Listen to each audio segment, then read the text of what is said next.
Hello दोस्तों, आप सभी का स्वागत है आपके अपने चैनल जिसे बस मैंने अपना नाम दिया है शैलेंद्र श्रीवास्तव, जहां पर हम लोग साइबर सिक्योरिटी से जुड़े बहुत से टॉपिक्स और साथ ही साथ CISM सर्टिफिकेट के टॉपिक भी खूब डिटेल में समझते हैं। तो दोस्तों, मेरा नाम है शैलेंद्र श्रीवास्तव और मैंने साइबर सिक्योरिटी दुनिया में कई सारे सर्टिफिकेट अर्न किए हैं। जैसे मैं CISSP सर्टिफाइड हूँ, मैं CISM, CDPSE, CCSK, ISO और ऐसे बहुत सारे सर्टिफिकेट मैंने अर्न किए हैं। दोस्तों, क्या आप जानते हैं कि इंफॉर्मेशन सिक्योरिटी स्ट्रेटेजी किसी भी ऑर्गेनाइजेशन के लिए क्यों जरूरी होती है? अगर नहीं तो आज हम इसे स्टेप बाय स्टेप आसान भाषा में समझेंगे। तो चलिए शुरू करते हैं आज का टॉपिक। इंफॉर्मेशन सिक्योरिटी स्ट्रेटेजी होती क्या है?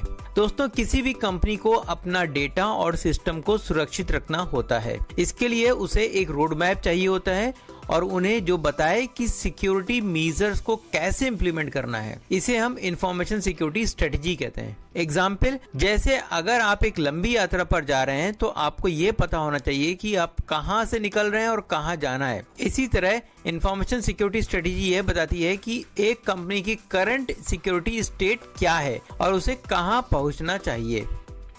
अब समझते हैं सिक्योरिटी स्ट्रेटेजी के कंपोनेंट। एक अच्छी सिक्योरिटी स्ट्रेटेजी में कई इंपॉर्टेंट कंपोनेंट होते हैं, जैसे रिस्क मिटिगेशन। मतलब रिस्क मिटिगेशन का मतलब होता है संभावित खतरों को पहचानना और उन्हें कम करने के उपाय करना। एग्जाम्पल, मान लीजिए आपकी कंपनी के कंप्यूटर पर बहुत ज्यादा सेंसिटिव डेटा स्टोर है।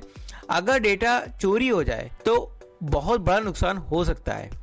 इसे रोकने के लिए इंक्रिप्शन और मल्टी फैक्टर ऑथेंटिकेशन जैसे उपाय किए जा सकते हैं। दूसरा, कंप्लायंस, यानी हर कंपनी को कुछ लीगल और रेगुलेटरी नियम का पालन करना होता है, जैसे कि GDPR, ISO 27001। एग्जाम्पल, अगर कोई बैंक कस्टमर डेटा को सिक्योर नहीं रखता और अनसिक्योर एक्सेस हो जाता है तो लीगल ट्रबल में आ सकता है। इसलिए बैंक को सिक्योरिटी कंप्लायंस का ध्यान रखना पड़ता है। अगला पॉइंट समझते हैं, बिजनेस ऑब्जेक्टिव सपोर्ट। दोस्तों, सिक्योरिटी स्ट्रेटेजी का मकसद सिर्फ डेटा को सेफ रखना नहीं बल्कि बिजनेस कॉन्टिन्यूटी को भी सुरक्षित रखना होता है। मान लीजिए एक ई-कॉमर्स वेबसाइट पर साइबर अटैक हो जाता है और साइट क्रैश हो जाती है। अगर साइट 1-2 दिन बंद रही तो बिजनेस को बड़ा नुकसान हो सकता है। तो इसे रोकने के लिए डिजास्टर रिकवरी और बैकअप स्ट्रेटेजी भी होनी चाहिए। अब समझते हैं कंट्रोल वर्सेस अदर सॉल्यूशंस।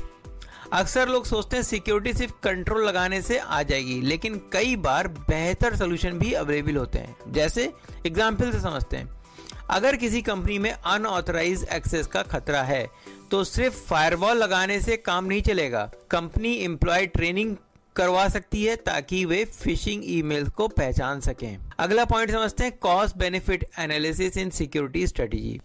दोस्तों, सिक्योरिटी स्ट्रेटेजी बनाते समय यह देखना जरूरी होता है कि सिक्योरिटी मेजर्स लगाने से बिजनेस को फायदा हो रहा है या फिर नुकसान।